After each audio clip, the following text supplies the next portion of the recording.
ברוכים הבאים לפודקאסט מעבר לקשת. נצא למסע מרתק אל לב ליבה של העשייה החברתית והפילנתרופיה הישראלית. מאיה נתן, מנכ"לית קשת, קרן לשיתוף תורמים, תוביל אותנו דרך שיחות מעוררות השראה עם דמויות מפתח בתחום. הצטרפו אלינו למסע שמספק השראה, תובנות וכלים משמעותיים בחברה. מעבר לקשת. מתחילים. שלום ליעל דוברת. שלום. שמתארחת בפרק של מעבר לקשת. תודה שבאת. תודה שהזמנת. הכי באהבה וכיף, כי את יודעת שאנחנו מכירות כבר הרבה זמן. נכון. אני תמיד מתחילה פה, מהמקום שהוא הכי חשוב בעיניי, וזה מהבית. אוקיי. הבית שבו גדלת. כן. אז תספרי לנו קצת, אני אומרת, שם המשפחה שלך אומר משהו לחלקים לא קטנים מהציבור, אבל... כנראה. איזה מין בית זה היה עבורך?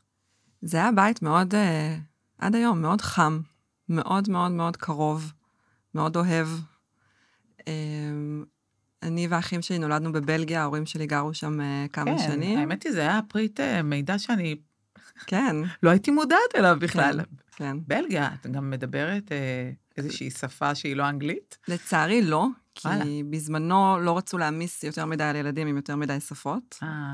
שזה היום בדיעבד זה הגישה, אבל התחתנתי עם צרפתי, אז זה בסדר, אז בסוף הצרפתי תגיע. יש בלנס, כן. אז גרנו בבלגיה, אני הגעתי לארץ בכיתה ב', גדלנו בסביון, ופשוט באמת, אני זוכרת טיולים ביחד, וחוויות משותפות, ופשוט כיף, משפחה מאוד קרובה, עד היום, שכל אחד כבר מפוזר במשפחה משל עצמו, אנחנו עדיין מאוד, מאוד מחוברים. וכשהייתם, אני תוהה אם אנשים ככה סופגים את זה מההורים, או מסבא וסבתא, העולם הזה של מעורבות חברתית, כן. זה משהו שהוא קצת, ככה, הזרעים הראשונים נשתלו אז? תראי, שני ההורים שלי מאוד מעורבים בעשייה חברתית עשורים. כן. אף פעם אני לא זוכרת איזושהי שיחה רשמית סביב השולחן של זה מה שצריך לעשות וזה מה שעושים. כן. מצד שני, בגלל שזאת משפחה כל כך קרובה, פשוט השיתוף היומיומי של העשייה, זה פשוט היה שם. זה דברים שהכרנו החל מהמעורבות ארוכת שנים של אמא שלי בעמותת איזון, וההתגלגלות והצמיחה של העמותה מאז שהיא הצטרפה, ואבא שלי וכל העשייה שלו, ובואי, תקופת דוח דוברת, נכון. בתור ילדים חווינו את זה. זה היה חיובי? אני הייתי בצבא, אז אני איכשהו ניצלתי יחסית מהאש. ניצלתי. לאחים שלי שעוד היו במסגרות חינוכיות. זה לא היה קל. כן. זה לא היה קל.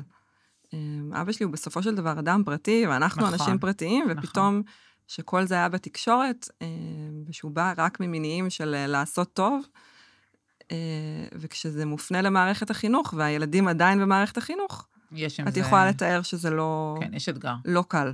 נכון. מכל מיני סיבות, נכון. אבל זה בטח, אני חושבת שזה בדיוק המקום של, כמו כל הורה, שאתה עושה מודלינג בעצם, אתה בדואינג, ואתה לא מסביר לילד, או בכלל, למשפחה, בהכרח את כל מה שכרוך, אבל הדבקות במטרה והאמונה בערכים, שאתה עובד בשמם, איך אמרנו, הרצון לשפר את מדינת ישראל. נכון. אז שוב, זה משהו שהיה חלק פשוט מהשיח. אף פעם לא הושיבו אותנו ואמרו, אתם חייבים לעשות ככה וככה. כן, להלן התפריט. זה התפריט, אלה החוקים. לא, זה פשוט היה חלק מהשיח. ראינו כמה מזמנם הפרטי הם תורמים, והרבה מעבר לכך. כן. בעשייה, וזה פשוט משהו שינקנו בילדות. את היום, בטייטל שלך, מנהלת קרן יתד, נכון. שהיא הקרן המשפחתית שלכם. זה לא היה קו קריירה שלך בדיוק. ממש לא, ממש לא. אז איך זה, בוא נגיד שזה, תתארי תהליך שבו בן משפחה מחליט להיכנס לתוך כי זה אחריות, אבל יש בזה גם אלמנטים של מחויבות, כלפי עצמך, כלפי ההורים, כלפי האחים. מה בעצם היה, מה אצלך הביא לזה? אז הסיפור שלי, באמת, אני התגלגלתי למקומות שלא ציפיתי. כן. ולא היה בתכנון, בלוז, בגנט. בלוז. אבל אני חושבת שזה מה שכיף בחיים, שהם מפתיעים ולוקחים לכל מיני כיוונים. נכון. אני למדתי הנדסת תעשייה וניהול. עבדתי בהייטק. אני ובעלי עשינו רילוקיישן לניו יורק. שני הבנים שלי נולדו שם, הקטנה כבר בארץ, אבל הבנים נולדו שם. וזה היה המסלול. אהבתי את החיים ואת העבודה, ולא תכננתי שום דבר אחר. היה לי מסלול מאוד ברור של התקדמות באפיקים האלה. ואז פרצה הקורונה. עשו לך disruption. ממש. לי, כן, לי אישית. כן, זה הכל מכוון. לגמרי. וקיבלנו החלטה להגיע לארץ, בהתחלה, לתקופה של חודש, שירגע הדבר הזה. ומצאנו את עצמנו עוברים לגור חזרה בארץ, בלי שום תכנון מוקדם, בלי הבנה של איפה נחיה ומה יהיה, ושנינו עוד עבדנו במשרות הייטק, מול ארצות הברית, בשעון ארצות הברית, עם שני ילדים קטנים, בסגרים, מישראל. זה היה מאוד קשה, אבל זאת הייתה ההחלטה הכי טובה שקיבלנו, לחזור להיות קרובים למשפחה, בטח בתקופות כאלה, הפרופורציות. נכון, סופר חשוב. ואז עזבתי את העבודה, ונכנסנו בעצם לשיחות יותר מעמיקות של מה זה אומר לגדל את הילדים בישראל, ומה המשמעות, ואיפה אנחנו רוצים לחיות. ועזבתי את העבודה, ולקחתי זמן רגע להתאפס ולחשוב, ובמקביל, בלי שום קשר, ההורים החליטו להקים את הקרן. כן. עכשיו, זה משהו שתמיד ידענו שזה בקלפים. ידענו שיום אחד הם ימסדו את הפעילות הקיימת כבר, המאוד ענפה במשפחה, והם ימסדו ויקימו את הקרן. כן. חשבנו שזה יותר מאוחר בחיים, הכל הוקדם. ואני ממש זוכרת שיחת טלפון שהם אומרים לי, תעזרי לנו להתניע את זה, רק להבין מה זה אומר להקים קרן פילנטרופית בישראל, מה בכלל האפשרויות, מה המשמעות של הדבר הזה, אם אנחנו רוצים למסד. את קפצת על זה או שאמרת? ממש לא. ממש לא. אוקיי. בשלב הזה כבר התחלתי לחפש עבודה, לחזור, אני מחפשת עבודה, לחפש עבודה זה משרה מלאה בפני עצמה. נכון. בטח אם רוצים להתקדם. את יודעת לעשות מולטיטאסקינג, רק תעזרי לנו להבין. בקטנה. בקטנה. ואז התחלתי באמת לחקור ולהיפגש ולשמוע, ועורכי דין גם, ולהבין מה המשמעות גם הבירוקרטית של הדבר הזה. כן, צריך. כי זה מורכב. ישות, כלשהי. יש ישות, ויש אפשרויות. וזה לא מובן מאליו בישראל. ממש לא מובן מאליו, ולא בדיוק קל. כן. ואז נפתחו לי העיניים. הבנתי שהקרן הזאת, זאת זכות מאוד גדולה, לעשות משהו עם הרבה הרבה יותר משמעות, ואם את שואלת מה התפנית שקרתה עבורי, אז זה גם הקורונה, אבל גם האימהות, עצם הכניסה ושינוי... שיש עוד מישהו חוץ ממך. נכון. בסכמה הזאת. ושקיבלנו את ההחלטה לחזור ולגדל את הילדים בישראל, ושישראל היא אז והיום עוד יותר, כל כך מורכבת. פתאום הייתה לי פה הזדמנות אדירה לעשות משהו עם המון המון המון משמעות, משהו שהוא שלנו, של המשפחה, להיות חלק מזה ממש מהעיצוב של האישות המשפטית, ועד לאן העשייה הולכת, ולהיות חלק מזה, ואמרתי, וואו, זה מדהים. ובהייטק הייתי מנהלת מוצר. כן. אז בסוף, גם פה, אנחנו בונים מוצר. אפשר להסתכל על זה מכל מיני כיוונים. ברמת הרצינות והתהליך של לבחור ולגבש אסטרטגיה ולבנות לזה שם מותג, וזה הכל בדיוק אותו דבר, זה פשוט למטרה אחרת, אבל זה נכון. יש פה הרבה מאוד מקצועיות. אבל היו צריכים להצביע שזאת תהיה את? לא להצביע. אני בטח יכולה לדמיין משפחות אחרות שחושבות, מעניין אם ניתן את איך יקרה התהליך הזה בתוך המשפחה שלנו. זה התגלגל נורא בצורה טבעית. כן, אורגנית כזאת. אנחנו גם משפחה, שוב, אנחנו מאוד קרובים. נכון. אז לא היה איזושהי, גם האחים שלי, אחותי רופאה, אחי סטארט-אפיסט, שחי עכשיו בניו יורק, חבל שהתפספסנו, הוא עכשיו בניו יורק. וגם אני לא תכננתי, זה משהו שהתגלגלתי לתוכו, ואמרתי, וואו, זה מעניין אותי. ההורים שלי מאוד התרגשו. אז כולם פרגנו, זה היה כאילו ההחלטה המרגשת של כולם. היו שיחות מאוד מאוד כנות במשפחה של מה המשמעות של קרן משפחתית, מה זה ידרוש מאיתנו היום, מה זה ידרוש מאיתנו בעתיד. להבדיל מסתם לשבת במטבח ולעשות צ'קים. נכון.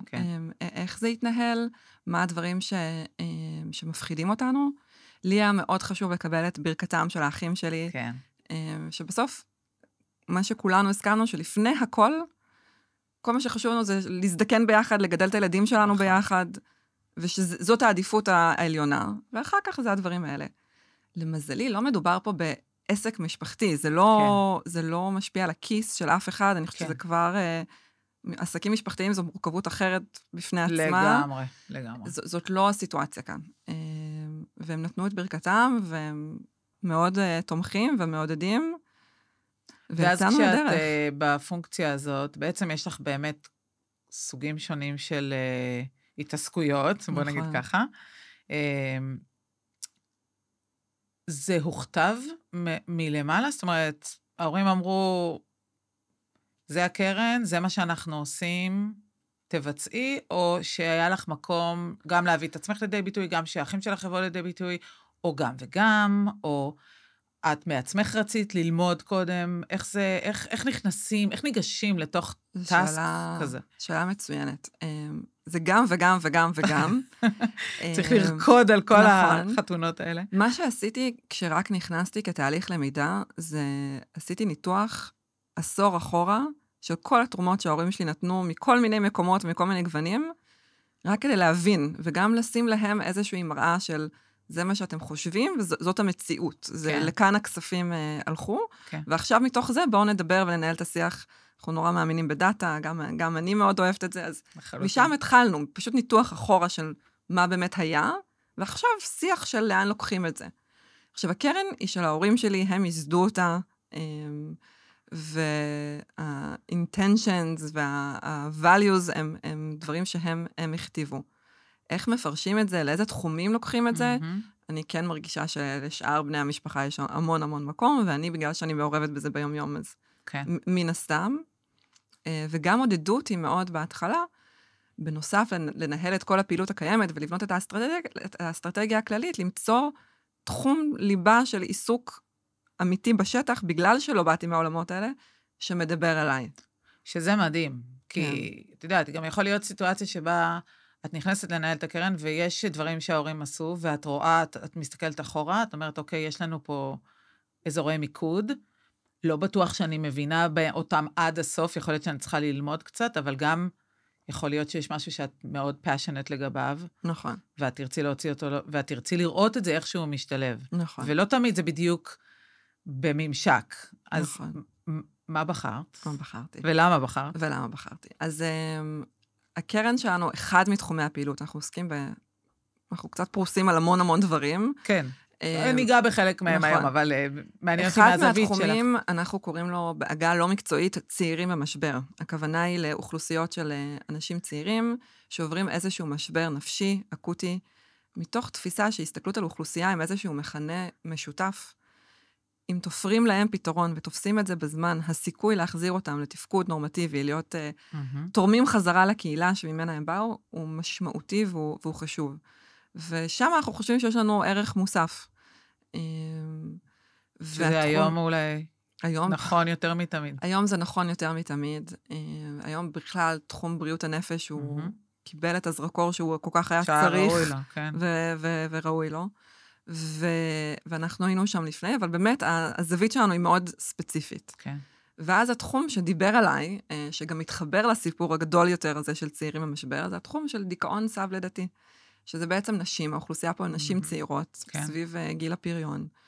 בהיריון, אחרי הריון, אני אומרת דיכאון סב לידתי, אבל אנחנו מסתכלים על כלל ההפרעות הנפשיות סביב הריון ולידה. זה התחום שבחרתי. ובחרתי אותו כי הוא מאוד מאוד נוגע לליבי, זה משהו שאני חוויתי עם הבן הבכור שלי, כשגרתי בניו יורק. וההבנה שיש הרבה מה לעשות, ושאם מושיטים יד, ואם תופסים את המצב הזה בזמן, אפשר להחזיר את הנשים ולעזור להן, וזה לא רק להן. ההשלכות שיש על אותם ילדים של אימהות שסובלות, הוא מאוד מאוד משמעותי, זה יכול להשפיע גם על ההתפתחות שלהם אחר כך. נכון. ולכן יש לנו פה, ויש הרבה מה לעשות. זה התחום פעילות שאני בחרתי. ואז באמת ללמוד אותו ולנסות לפתח בו אסטרטגיה של מענקים, שתבנה אותו קצת יותר בצורה אמיתית בישראל. אז אפילו יותר ממענקים, ממש... יותר ממענקים, כן. מה שעשינו זה, קודם כל, למידה. עבדנו עם חברת ייעוץ, ופשוט ללמוד מה קיים בארץ, ואיך זה עובד, ואיך מתייחסים לתופעה הזאת, ממניעה ועד איתור וטיפול ומודעות, ובאמת יש לזה... זה אגב משהו שאני חושבת שחלק מהתורמים פוסחים עליו, ואני חושבת שהוא סופר נכון, שאת אומרת את זה עכשיו, כי כשאתה נכנס לתחום, אתה חייב להבין שיש בו מיליון שחקנים, או לפעמים לא מספיק שחקנים, אבל אתה צריך לדעת, או לעשות לעצמך איזושהי פריסה של נכון. מה עובד, מה לא עובד, מה ניסו, איפה זה, מה מוקדי העשייה המרכזיים. אני גם אגע בזה, למידה זה דבר שמאוד מאוד חשוב לנו בקרן, והסיפור של איך בנינו את התחום הזה של דיכאון אחרי לידה, מאוד מסביר איך אנחנו עובדים בקרן. אז קודם כל, אני אישית באמת ביקרתי ברחבי הארץ, בהמון מרפאות ומקומות שעוסקים בזה, כדי להכיר וללמוד את האנשים שכבר נמצאים בשטח. זה שזה מעניין אותי, לא הופך אותי למומחית. כן. הקמנו ועדה... להזכיר לעצמנו כל הזמן. נכון. בעל המאה הוא לא בעל הדעה, וזה ממש... הקמנו ועדה מייעצת של מומחים, גם מהתחום הטיפולי, אבל גם מהתחום המערכתי, אני קרא לזה, אם זה אנשים שהיו בעבר בקופות חולים, במשרדי ממשלה, אנשים מהטיפול, מהמחקר, שיעצו לנו ויעזרו לנו להבין מה האסטרטגיה הכי נכונה כדי לקדם את התחום הזה בארץ. סופר חשוב. ואנחנו נפגשים כמה פעמים בשנה ומביאים את הפעילות. עד היום. עד היום. עד היום זה מלווה אותנו. אז לא עשית את זה רק בתור למידה, עשית את זה ממש בילטין בתוך זה התחיל מלמידה, וזה המשיך אחר כך ממש תוך כדי תנועה. פגשתי המון אנשים טובים בדרך, ואספנו אותם ביחד ככה לתוך הוועדה הזאת, ועד היום הם עוזרים לנו לנווט, זה משהו שאנחנו מאוד מאמינים בו בכלל, בוועדות מהסוג הזה. פיתחנו חזון, כי קודם כל מה החלום ולאן אנחנו רוצים להגיע. אנחנו רוצים שישראל תהיה מהמדינות, מהשורה הראשונה של המדינות המערביות, שמסתכלות על התופעה הזאת במובן הרחב, כמו שאמרתי, מניעה, איתור, טיפול, מודעות, בדגש על אוכלוסיות מוחלשות, על פריפריה. ואז איך עושים את זה? ובנינו אסטרטגיה רחבה, ופה אנחנו מסתכלים גם טופ דאון וגם בוטום אפ. טופ דאון זה ידע. כן. בסוף, להביא שינוי משמעותי בתחום כזה גדול, אנחנו חייבים את המדינה. אנחנו לא מתיימרים... במיוחד מערכת בריאות כמו שלנו, שהיא מאוד, כן, אני חושב שפילנתרופיה יכולה לקחת סיכונים, ולזוז יותר מהר, ולהראות כדאיות, לבחון מודלים, לבחון מודלים, ולהתוות את הדרך. כן. אז בשביל לעשות את זה צריך ידע, ואין מספיק ידע בתחום הזה בארץ. אז אנחנו גם מממנים מחקר אפידמיולוגי כדי להבין את המספרים האמיתיים של התופעה הזאת בארץ, כי לצערנו האיתור בארץ הוא מאוד מאוד נמוך, פחות טוב. ואנחנו עשינו גם מחקר משווה בינלאומי, ללמוד ממדינות אחרות. בואו, זה לא... יש ייחודיות בתרבות הישראלית שמשפיעה על התופעה הזאת אצל נשים, בטח הסטרס שאנחנו חיים פה בארץ מעלה את הסיכון, אבל זו תופעה שקיימת אצל כל אישה בעולם, נכון. זה משהו שהוא מאוד נפוץ, בין 15 ל-20% מהאנשים נכון. סביב הריון ולידה חוות תופעות כאלה. ויש הרבה best practice. בדיוק, אז עשינו מחקר משווה בינלאומי, ללמוד ממדינות שגם עשו שינוי משמעותי כן. בהתייחסות שלהם. להבין מה היו הזרזים, מה התוכניות שהם ימצאו, למה, מה עבד, איזה דאטה יש, וממש ריכזנו את זה כדי לראות ולבחון מה אפשר להביא לארץ. אני חושבת שהיום כמעט בכל תחום חברתי אפשר תמיד ללמוד, זה לא אומר שאתה יכול להעתיק אחד לאחד, אבל אתה בהחלט אפשר להוציא את עצמנו מעצמנו, כדי לקבל רעיונות. נכון. אז, וגם אנחנו בעתיד רוצים לעשות מחקר כלכלי, זה משהו שראינו בעולם, באנגליה עשו מחקר כלכלי, והראו שטיפול באישה בזמן עולה 50 למערכת. מאשר אחר כך לטפל באישה ובילד. כן. שוב, כי אישה שלא מטופלת, הילד בהכרח יתפתחו אחר כך נכון, ולפעמים זה יהיו מספר ילדים. נכון. כן. אז זה גם מחקר שאנחנו רוצים לבדוק על נתונים ישראלים, וכל זה בעצם כדי לייצר את הסיפור ולהוכיח את המשמעות. אנחנו גם לא רוצים להפחיד אף אחד. הפתרון לא בהכרח חייב להיות כל כך מורכב וכל כך יקר. כן. ואז זה החלק השני של האסטרטגיה, של הבוטום אפ, של לייצר פתרונות בשטח ולממן פיילוטים ולעבוד עם שותפים, ולמצוא דרכים בעצם להתייחס ולפתור את הבעיה שהם לא בהכרח כל כך מורכבים, וגם שהם סקיילבל. כן. אז אתם רואים את עצמכם כגוף מממן, אבל לא בהכרח גוף מפעיל, אבל לא מממן אני שולח צ'קים, אלא יש לי איזשהו כיוון, אני בונה אותו על 3-4 זוויות שלו, בודק את עצמי, נכון. ומתקדם, ומממן את הדברים שיגרמו להתקדמות של התחום נכון. לזוזנה. ואם יש הרבה מקומות שאנחנו עובדים עם גופים מדהימים שכבר קיימים בשטח, גם כאן אנחנו שותפים עם המון גופים מדהימים, כן. ואיפה שאין, אנחנו עוזרים לייצר. כן. שוב, אנחנו לא גוף מפעיל, אנחנו גוף מממן, אבל אנחנו מאוד מאוד מאוד מעורבים, ואנחנו גם מאוד מאמינים בלייצר ידע אז אין לכם, אתם לא, אני אומרת שיש, הרי כל קרן מאוד מאוד שונה מכל קרן אחרת. האופי שלכם הוא לא, אין לכם קולות קוראים, ואתם לא, יש לכם אתר שבו אפשר ליצור איתכם קשר. פחות, עוד יהיה אתר. אבל פחות, יש לנו את התחומי ליבה שבהם אנחנו עוסקים, כן. ושם אנחנו תמיד דואגים למפות לעומק. אנחנו תמיד שמחים לשמוע ולהכיר ולפגוש, בטח. אבל בתחומים שבהם אנחנו פועלים, אנחנו... אבל זה פרואקטיביות. פרואקטיביים מאוד, עמוק בפנים, מכירים את השדה, לומדים את השדה, נפגשים עם כמה שיותר שיכולים, ובונים את אותה אסטרטגיה שלנו, שהיא ארוכת טווח. יש לנו גם המון סבלנות. אנחנו מבינים שזה דברים זה לא זבנג וגמרנו, שום דבר לא עובד ככה. ממש לא. ואתם אוהבים שותפויות? מאוד. כן. אני חושבת שזה דרך מדהימה למנף עשייה, ואני חושבת שמגוון דעות שמביאים לשולחן, וניסיון וזוויות ראייה שונות, זה דבר שהוא קריטי וחשוב. משפר את התוצאות. לגמרי. אנחנו מאוד מאוד מאמינים בשותפויות. כמובן שצריך לבחור את השותפים הנכונים, ולוודא שסט הערכים הוא משותף. כן. אבל בהחלט, וזה דבר שאנחנו מאמינים בו ועושים אותו, לחלוטין. ואתם משתפים בידע, נאמר, אני יודעת שאתם חברים ב-JFN, יש לכם, זאת אומרת, קולגות שהם לפעמים בתוך התחום שלכם. בטח. איך... סתם, אני אתן את הדוגמה של הדיכאון אחרי לידה, ציינתי את המחקר הבינלאומי. כבר יצאנו להמון גופים שאנחנו עובדים איתם, גם אם אנחנו לא תורמים להם ישירות בשלב זה, אבל אנחנו כבר בקשר עם השדה. כל מי שרק רצה או שמע וביקש ישר העברנו, אם זה יכול לתרום, אם זה יכול להזיז ולהשפיע. אז זאת אומרת, זה אופן קוד, אנחנו לא מחזיקים את זה פה בחזה ורק שלנו. אנחנו גם ממש לא בתחרות עם אף אחד, להפך. אם אנחנו יכולים לעודד את העשייה בתחומים האלה, בבקשה, איפה שאנחנו יכולים לעזור, אנחנו נשמח להיות, בטח בשיתוף ידע. ובתוך העולמות שאתם פועלים בהם, אני יודעת, לפחות אני מכירה אתכם שנים רבות, בתוך העולם של מדיניות. נכון. עכשיו, אני אומרת מדיניות, כל אחד מפרש את זה בצורה אחרת, כן. וזה באמת עולם ומלואו, אבל את יודעת, אני נחשפתי לעבודה של מכון אהרון, שהיא יוצאת מגדר הרגיל, באמת, הם עושים, יש שם באמת, דברים שהתגבשו במהלך השנים, נכון. שממש יסוד בוא נגיד, עתיד טוב יותר למדינת ישראל.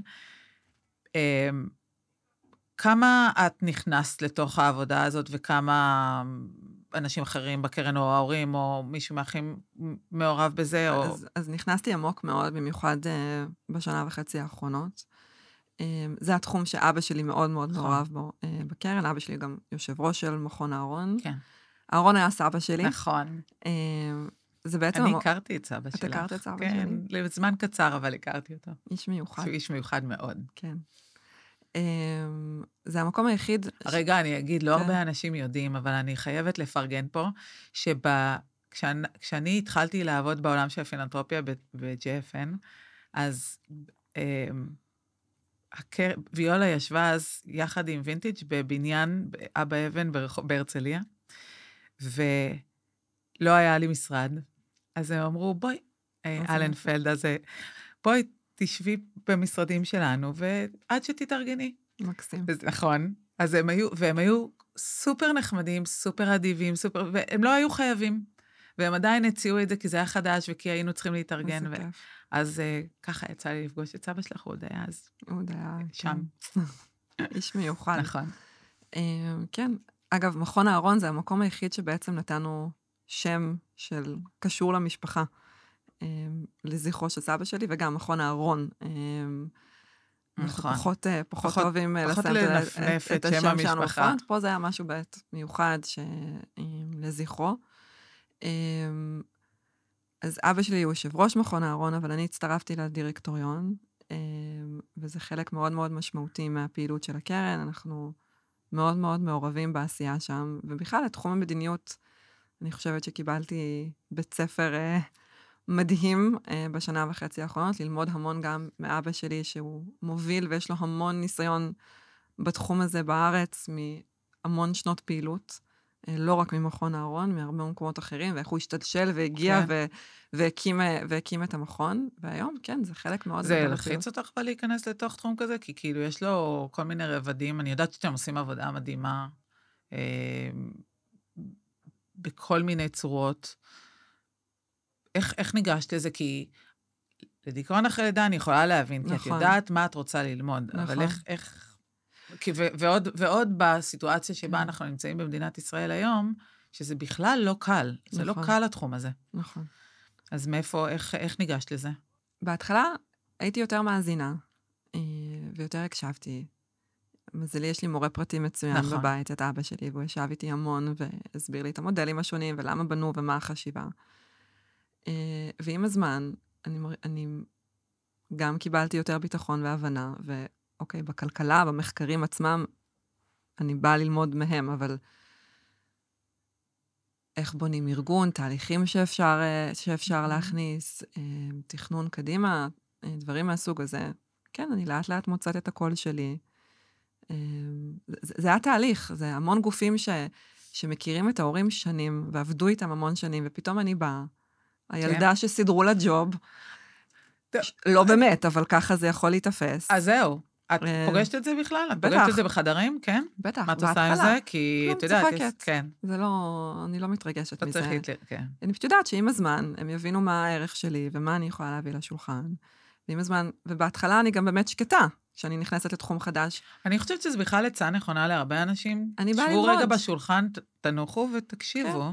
שיש לכולנו מה ללמוד. אני לומדת, ואחרי כמה זמן אני גם פותחת את הפה ומדברת, ולומדים, ולומדים להכיר, ולומדים לעבוד ביחד, והיום, אם אני מסתכלת איפה התחלנו, והיום יש לי מערכות יחסים משל עצמי, עם המון אנשים בגופים שאנחנו עובדים איתם. אבל גם, את יודעת, צריך להגיד את זה, גם לגבי איפה השולחנות שבהם אנחנו יושבות, לא אני אישית, אבל נשים שמעורבות בפילנתרופיה, א', גם היושבים מסביב לשולחן צריכים לתת יותר קרדיט מרק לקטלג אנשים בתור הבת של מתחת לגיל 40, בטח אין לה מה להגיד. תראי, העובדה שהייתי לפני זה בעולם ההייטק, ואבא שלי גם מאוד מוכר בעולם הזה, זה לא חדש לי בעולם הפילנתרופיה. בסדר, זה משהו שמלווה אותי כל החיים, ואם בעבר זה הפריע יותר, היום זה משעשע אותי. שמה את זה בצד, זה משעשע, נכון, כי זה מגוחך. כי אני יודעת מה אני שווה. בדיוק. והאנשים שסביבי, והם כבר מכירים אותי ועובדים איתי, יודעים מה הערך שלי ומה אני מביאה לשולחן. וכל השאר זה נונסנס. זה באמת פשוט לדעת להשתיק את זה. אני גם פשוט יודעת שאני אוכיח להם אחרת. נכון. אז זה יהיה בסדר. חכו ותראו. נכון. וגם הרבה זה, למשל, כשאני נמצאת בישיבות עם אבא שלי, הוא נותן לי את הבמה, הוא נותן לי את המקום, הוא מעריך את הדעה שלי, ורואים את זה, ואז משם זה כבר מתגלגל. לא נתנו לי את התפקיד הזה כי אני הבת שלהם. הם נורא שמחים שאני הבת שלהם ורוצה, אבל אם לא הייתי מתאימה, היינו לוקחים מנהל מקצועי אחר שינהל את הקרן. נכון, לחלוטין. ויש בעולם הזה של מדיניות, אני רוצה לחזור אליו רגע, יש משהו שעשית בשנה האחרונה שהוא סופר מעניין, שאת יכולה לדבר עליו, כאילו שהוא איזה תוצר, או משהו שאתם בניתם? המון דברים, מאוד מאוד מעניינים. אחד, לא? אתם פרוסים. מכון הארון, אני אקח את מכון הארון, כי ציינו, אז בנה תוכנית כלכלית לעשור הקרוב, שזה דבר מרתק, אנחנו בתקופה מאוד מאוד קריטית בכלכלת ישראל. עם הרבה סימני שאלה. מדברים המון על הביטחון, אבל הביטחון משפיע ישירות על הכלכלה, צריך לראות איך הדברים מתאזנים ולא מתפזרים.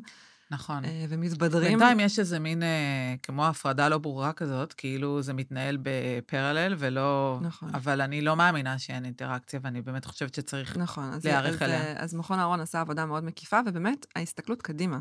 אני חושבת שאם מדברים על עולמות המדיניות, זה לא רק הכאן ועכשיו והטקטי ומה אפשרי כרגע לסגור וליישם, אלא כל הזמן לייצר איזשהו חזון ארוך טווח. כן, צריך גם להיות פרקטים של מה עושים מחר בבוקר ומה הם מנופי השינוי, כן. אבל האם זה מקדם אותנו לאותו חזון? ואת חושבת שיש, תמיד במדיניות אני שואלת את השאלה הזאת, כי אני חושבת עליה גם בעצמי, שהאם היכולת הפיננסית של המגזר הפילנתרופי צריכה, או נכון לה לבוא לידי ביטוי, בהשפעה על התנהלות מדינה. אז ברור שאני יודעת שזה נעשה בצורה נכונה, אליכם אני סומכת, אבל תמיד יש את המקום הזה של עד לאן אתה פועל. זאת אומרת, איך אתה מייצר, כי בכל זאת יש לנו מרחב פעולה, נכון. כפילנתרופיה, ויש תחומים שבאמת צריך לייצר בהם חשיבה לטווח ארוך, השאלה היא, עד לאן מביאים את זה? זאת אומרת, האם המדיניות, כי מצד שני, את לא רוצה רק לייצר ניירות שישבו באיזה ארון. ואני חושבת שזה היופי, אגב, של מכון הארון, שממש מייצרים המלצות קונקרטיות של איך ליישם את הדברים האלה. זה לא מחקרים אקדמיים שיושבים באיזושהי ספרייה ומעלים אבק, שהם חשובים לא פחות בתחומם, אבל הם כוללים צעדים פרקטיים. אבל לשאלתך, אני חושבת שיש מקום בארץ לבנות institutions. כן. ולחזק את אותם think tanks, כמו שקיימים בהרבה מדינות מתקדמות בחו"ל. נכון. ולייצר מחקרים שמבוססי דאטה. ואז זה לא איזה שיגעון גדלות של אדם X או אדם Y, זה לא ממש אג'נדה פוליטית, עבודה זה לא פוליטי בשום צורה, אלא פשוט לייצר ידע, כדי ולא להחליף אף אחד ולא להשפיע, אלא כדי שמקבלי ההחלטות. שמקבלי ההחלטות יהיה להם את הגישה ואת הנתונים ואת הידע הזה, כדי לקבל החלטות ארוכות טווח שישפיעו על כולנו כאן. נכון. אז לייצר את האקוסיסטם הזה, לחזק אותו, זה דבר שאנחנו מאוד מאמינים בו, זה דבר שאנחנו עושים, לא רק עם מכון הארון. ואז גם מבחינה מוסרית, אין פה בכלל בעיה, זה ממש לא. נטו מקצועי, וזה לא יושב על שום אג'נדה של אף בן אדם פרטי. ממש לא. עם כסף, נגיד. ממש לא. מכון הארון יש ועדה מדעית. נכון. מקצועית שעוברת והוא ממוקם בתוך... והוא ממוקם בתוך אוניברסיטת רייכמן, שותפים מאוד יקרים שלנו. אנחנו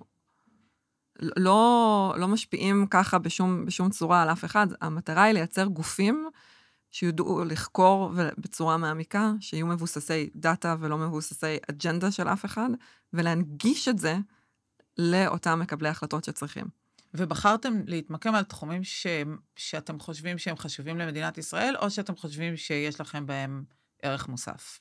גם וגם. אוקיי. זה השילוב של שניהם. זה גם מה חשוב למדינת ישראל, וגם איפה אנחנו יכולים לתרום, ואיפה אנחנו יכולים להביא את האנשים הנכונים. גם המשחק פה הוא להביא את האנשים הנכונים, את המומחים בשטח, ולחבר אותם כדי לייצר את אותם גופים משמעותיים. כן, ואת בעצם, היה חשוב לך להתמקד, זאת אומרת, היה חשוב לך שזה יהיה נושאים, לא להתפזר יותר מדי בקבלת ההחלטות, כי מבחינת היכולת שלכם, באמת, כי את יודעת, זה אינסופי. יש פה כל כך הרבה סוגיות חברתיות, וכל כך הרבה... זה אינסופי, אז גם יש דברים יותר נקודתיים שעשינו סביב המלחמה, יותר ספציפיים, שזה תחומים שאנחנו בדרך כלל אולי לא עוסקים בהם, אבל אם אני מסתכלת קדימה, ולאן אנחנו הולכים, אני חושבת שאנחנו נורא רוצים להתמקד בחיזוק האקוסיסטם. זה לא רק לקדם מחקר בתחום כזה או ספציפי, אלא לקדם את היכולות של הגופים האלה. אני חושבת שבפילנתרופיה המון פעמים תורמים לפרויקט ספציפי או למחקר, אבל התשתית היא מאוד מאוד חשובה, ויש לנו תפקיד מאוד מאוד חשוב בלייצר את זה. בכלל, המגזר השלישי זה מגזר רעב וצמא ליכולות מהסוג הזה. זה ממש נכון להתמקד.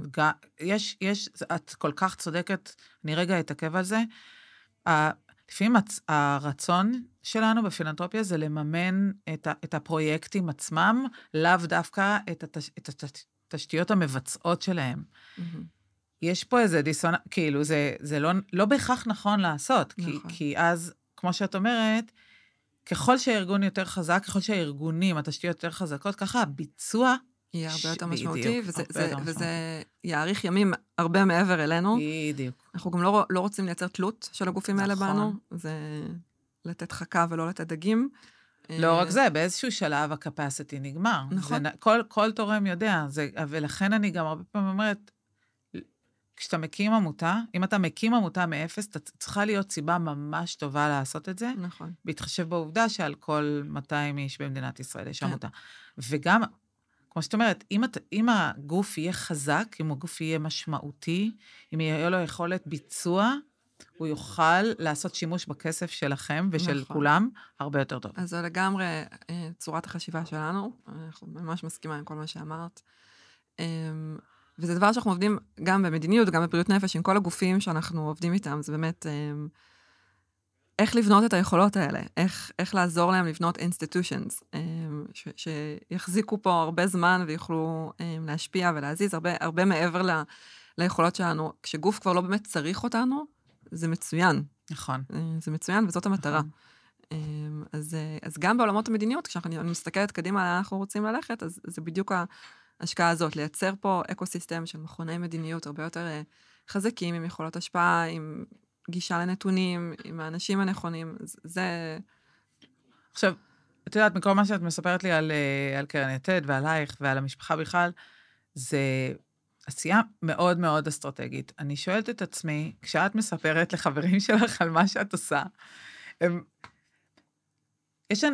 כי אני אגיד לך מאיפה השאלה הבאה. אוקיי. יש לי כבר הרבה שנים איזה מין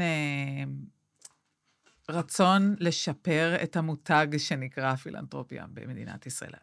כי לרוב, רק כשאת אומרת פילנתרופיה לאנשים, משהו במילה הזאת עושה, נקרא לזה וייב לא טוב. נכון. הרבה גם לא מבינים מה זה אומר. או מה זה אומר, וכשזה מאוד מעניין אותי, מסקרן אותי לדעת, כשאת מדברת עם חברים, ושואלים, כאילו, על הדברים שאת עושה, זה, מה התגובות? הרבה תגובות מגוונות. באמת? הרבה, תראי, בגלל שגם החברים שלנו, שלי ושל בעלי, לא באו מהעולמות האלה, לא, אני לא הייתי בעולמות האלה. נכון. אז הכל חדש, לא לגמרי מבינים. גם אני לא לגמרי הבנתי בהתחלה. גם לי לקח זמן להבין מה המשמעות של זה. עוד לא פיצחתי את ההסבר הנכון והמדויק. אפילו אם הורה בגן שואל אותי, מה את עושה? מנהלת קרן פילנתרופית. נכון. מה זה אומר? מה זה אומר? מה זה אומר? מישהו אמר לי פעם, הון שלטון. מה הקשר, מה פתאום? אוי בבוי. הקונוטציה השלילית, שזה בסוף אנשים שלא חייבים לעשות דבר, והם תורמים מכספם לטובת העשייה החברתית פה בישראל. נכון, אבל את מבינה שאנחנו איזה 50 דקות בערך מדברות על משהו סופר מקצועי, סופר אסטרטגי, סופר שמגובה בכסף, ועדיין כשאנחנו מסבירים אותו החוצה, זה עובר במה, הון שלטון. שזה הכי... לא, כאילו, איך לתמוך בעמותות ובגופים כאלה בארץ, מה הקשר? אני עוד לא פיצחתי. אם יש לך רעיונות, אני אשמח. אני אפילו לא יודעת איך להסביר את זה לילדים שלי, מה אני עושה. לכולנו יש מסע פה. עכשיו, כל אחד עושה אותו בדרך אחרת. זה איזושהי קומבינציה, דווקא אחרי, לצערי הרב, אחרי ה7 באוקטובר, זה קצת פחות קשה להסביר. נכון. למה המגזר החברתי בישראל הוא עם איכויות מטורפות, ועם אנשים מטורפים, ועם ארגונים שעושים שינוי בכל מקום במדינת ישראל, אבל עדיין, אני חושבת את יודעת, אחת מהמטרות של השיחות האלה, זה לא רק לדבר, אני לא צריכה לדבר על קשת בתור, ברצון שלי לשנות את המשאבים שקיימים למדינת ישראל, אלא יותר באמת מהמקום הזה שאנשים מבינים שפילנתרופיה זה כלי לשינוי חברתי. זה לא הון שלטון, זה לא לשבת ולחלק צ'קים, זה כלי לשינוי חברתי. זה היה מאוד מרגש, אחרי 7 באוקטובר, לראות את ההתעוררות החברתית. נכון. אבל אני חושבת שהמדינה ראתה את ההתעוררות החברתית בשדה, בשטח. פחות הרגישה או הבינה או רואה את ההתעוררות שהייתה מהצד של הקרנות. את הבק-אופיס שלה, כן. בדיוק, ומה בעצם מניע ומממן את כל הפעילות המדהימה הזאת. ופה יש לנו עוד עבודה, לחשוב איך מספרים את הסיפור הזה יותר טוב. אם היית מנסה לשכנע מישהו בגיל שלך להיכנס לתוך העולם הזה, או שהוא גדל במשפחה כזאת, או שהוא בעצמו עשה אקזיט, או הנפיק חברה, מה היית אומרת? מה הכי גורם לך תחושה של סיפוק? זה הבית שלנו, אנחנו חיים פה, ויש לנו אחריות, ואני חושבת שככל שיש לך יותר יכולות, יש לך יותר אחריות. אני חושבת על דוגמה אישית לילדים שלנו. נכון. אני חושבת על איך אנחנו רוצים לגדל אותם פה, איזה מדינה אנחנו רוצים לעצב, לאן הם יגדלו. אז אם אתה יכול, למה שלא תרצה לקחת חלק? זה דבר מדהים, זה מרגש, זו זכות. נכון, נכון. זה נכון, זה תמיד בא מתוך איזושהי תחושת אחריות, וגם בעצם אתה נותן, זה הכל סייקל כזה של משפר את מה שגם, נכון. את המציאות שבה אתה חי. נכון.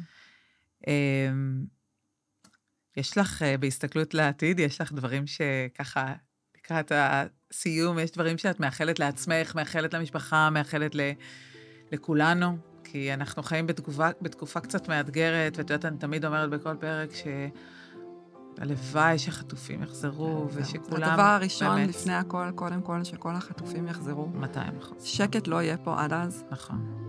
זה חור בלב של כולנו. וזה מה שאני מאחלת לנו. אני מאחלת לנו שקט. שנוכל לחיות את החיים שלנו בנחת, כן.